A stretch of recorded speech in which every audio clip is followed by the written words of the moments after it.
Hey everyone, and welcome back. Today we're doing a deep dive into the world of autism and relationships. Oh, great. But we're looking at it through a very specific lens, Okay. and that is something called anxious-preoccupied attachment Yep. and how that can show up in people on the spectrum. Hmm. We are going to be unpacking an article from Cheap ABA called Understanding Autism and Anxious-Preoccupied Attachment, Okay. which should give you some really great insights into the social and emotional lives of people with autism. Absolutely. And this is such a critical topic because it really touches on the core of how people connect with others and form those bonds, especially for individuals on the spectrum where this can be particularly challenging. Right. And so before we even get into how this attachment style plays out in the context of autism, can you give us a crash course on anxious preoccupied attachment in general? Okay. What are we even talking about here? So think of a person who deeply craves closeness and intimacy, but at the same time, they kind of live with this persistent fear of being abandoned or rejected. Oh, So that push and pull, that yeah. simultaneous yearning for connection, but also that worry about losing it. Mm-hmm. And that's really the hallmark of this anxious, preoccupied attachment style. It's like a paradox almost. Yeah. You want to be close, but you're also kind of waiting for the other shoe to drop. Exactly. And a lot of times, this pattern actually originates in early childhood, Okay. where the caregiving that they received wasn't always consistent. Interesting. So you can imagine how this translates into adult relationships. Think about somebody who constantly needs reassurance from their partner, Mhm. or maybe gets overly anxious when plans change. Right.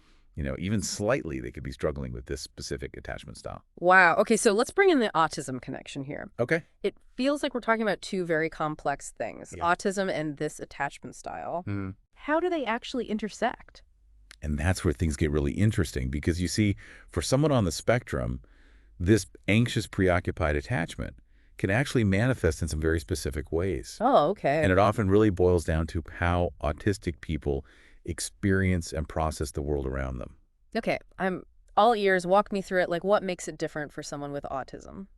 Well, one key aspect is that autistic individuals are often incredibly sensitive to social cues, Okay. even like those subtle nuances that most people would typically miss. So they're picking up on more information in social situations than the average person. Absolutely. Wow. And while that can be a strength in certain contexts, it can also fuel a lot of anxiety, particularly in the realm of relationships. Oh, I can see that. So they're taking in all of this social information, trying to decipher every glance, every tone of voice. Right. And they're kind of always on the lookout for any hint of potential rejection. It's like their brain is on high alert, Yes, looking for signs of danger in every interaction. exactly. And you know what this hyper-awareness can actually create? Hmm? A vicious cycle, Oh, no. because they're already anxious about being rejected. So they Mhm. hyper-focus on every social cue, Yeah. which then leads to even more anxiety. Oh, wow. That's a tough spot to be in. It is. So that heightened sensitivity to social cues, that's one way that this attachment style can look different in people with autism. Yes. What else stands out? Another significant piece of this is the communication challenges Oh, right. that many autistic individuals face. Yeah. Expressing their needs and emotions clearly can be really difficult. Right. And that can easily lead to misunderstandings in relationships. So they might really crave that connection, Yes. but they're struggling to communicate what they need Right. from the other person. Exactly. And that just amplifies those feelings of insecurity and fear of rejection. Precisely. It's like they're trapped in this frustrating loop where they desperately want closeness, but they haven't quite developed the tools to build that connection in a way that feels safe and secure for them. That makes a lot of sense. Yeah. So we've got the heightened sensitivity to social cues, Hmm. the difficulty expressing needs. It seems like this combination would make forming and maintaining healthy relationships incredibly challenging.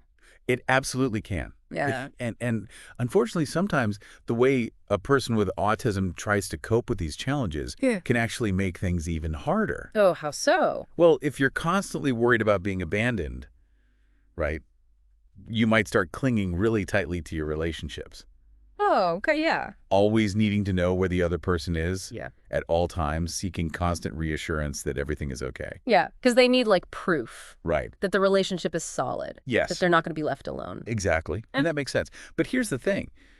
That kind of clinginess can sometimes backfire. Oh, right. It can actually push people away And then that just like reinforces their worst fear. Exactly. It's like this heartbreaking paradox where, they need connection to feel safe and secure, Right.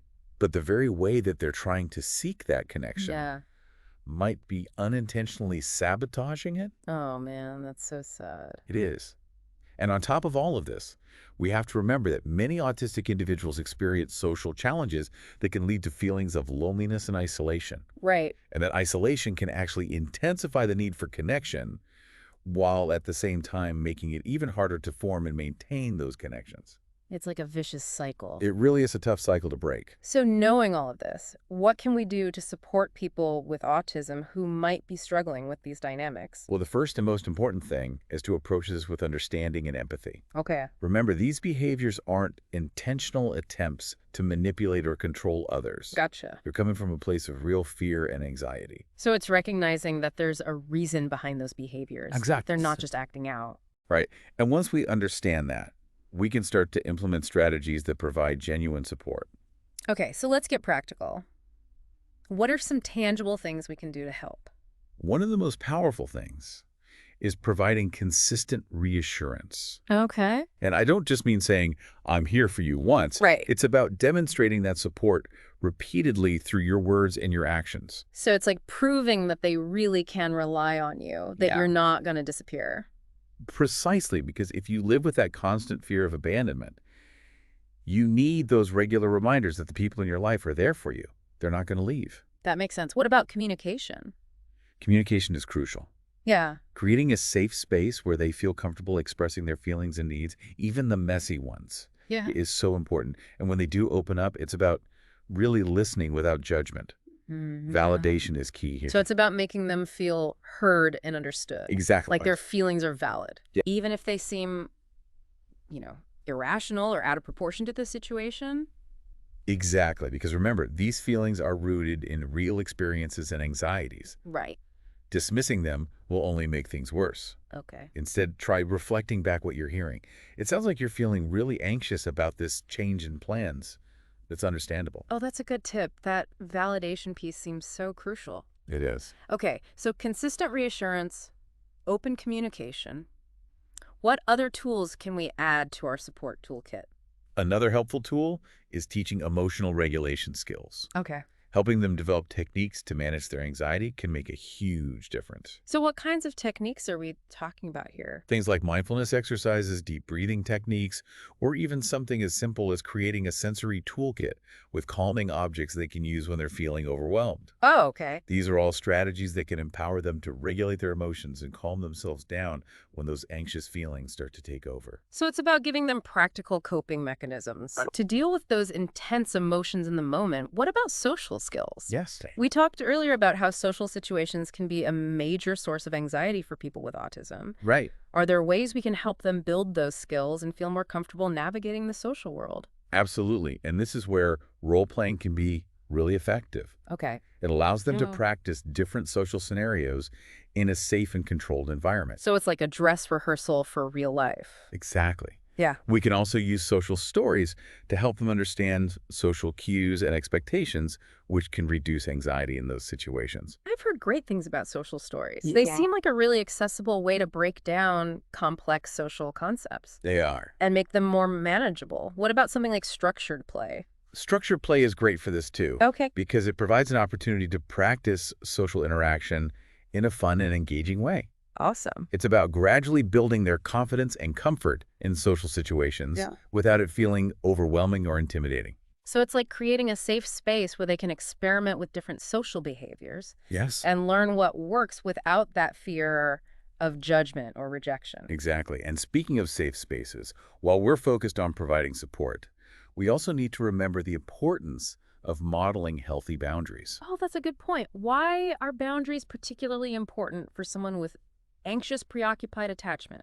Because they might have difficulty setting boundaries themselves due to that fear of rejection. Okay. They might go along with things they're not comfortable with, or overextend themselves to please others because they're terrified of jeopardizing the relationship. Oh, wow. So it's crucial for the people in their lives to model what healthy boundaries look like in their own interactions. So it's not just about telling them to set boundaries, Right. but showing them how it's done. Exactly. Let them see you say no when you need to hear, prioritizing your own needs and not letting others take advantage of you. Lead by example. Yes, that can be a really powerful lesson, especially for someone who struggles with people-pleasing tendencies. What else? I feel like we're building a pretty comprehensive support system here. What about encouraging independence? Encouraging independence is so important. It's all about promoting activities that allow them to explore their interests and strengths on their own. Okay. This could be anything from joining a club that aligns with their passions to tackling a project they've been putting off. Right. Fostering a sense of autonomy can really help build self-esteem and reduce that need to cling to others for validation. So it's about striking that balance between providing support and encouraging them to step outside their comfort zone and do things on their own. Exactly. We don't want to create dependence. Right. We want to empower them to thrive independently. It's about finding that sweet spot where they feel safe and supported, but also challenged to grow and become more self-reliant. And of course, it's important to remember that this is a journey, not a destination. There will be ups and downs, steps forward and steps back. This is all such valuable information. I think so too. And it feels so hopeful. It's like even though these challenges are very real, Yes. there are concrete things we can do to make a positive difference in the lives of people with autism who experience anxious-preoccupied attachment.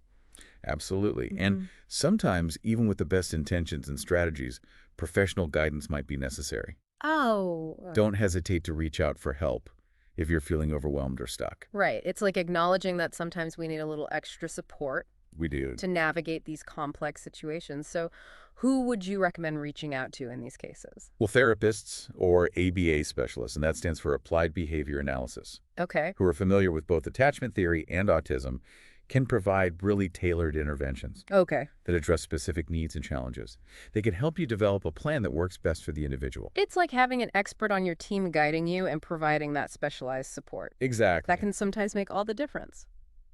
I love that. Okay, so we've covered so much ground today. We've really gone deep into understanding anxious, preoccupied attachment and how it shows up in people with autism. We have, and I think it's been a worthwhile journey. We've explored the challenges, but we've also highlighted the strengths and the incredible potential that exists within every autistic individual. I couldn't agree more. And before we wrap things up, I want to leave our listeners with a thought-provoking question to ponder. Okay. Something that really struck me during our conversation was the connection between anxious preoccupied attachment and this idea of masking. Oh, masking. Which is something we hear a lot about in the autistic community. Right, that tendency to suppress or hide autistic traits to try to fit in. Exactly. So here's a question. Could there be a link between masking behavior in autistic individuals and the development of anxious preoccupied attachment? That's a fascinating question, and I think it's a really important one to consider.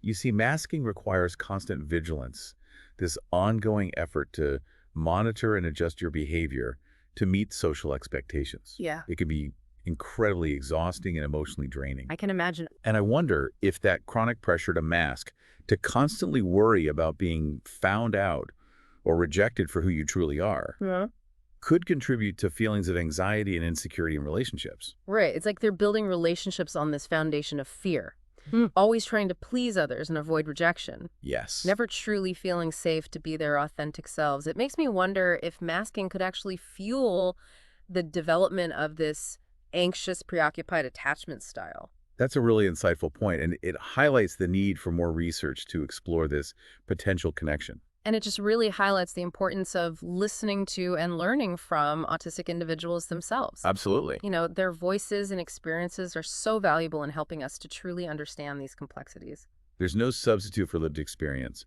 and the more we can elevate those voices, the better equipped we'll be to create a world where autistic people can truly thrive. Yeah, it's about shifting from a place of judgment to a place of curiosity Exactly. and a genuine desire to understand. For sure.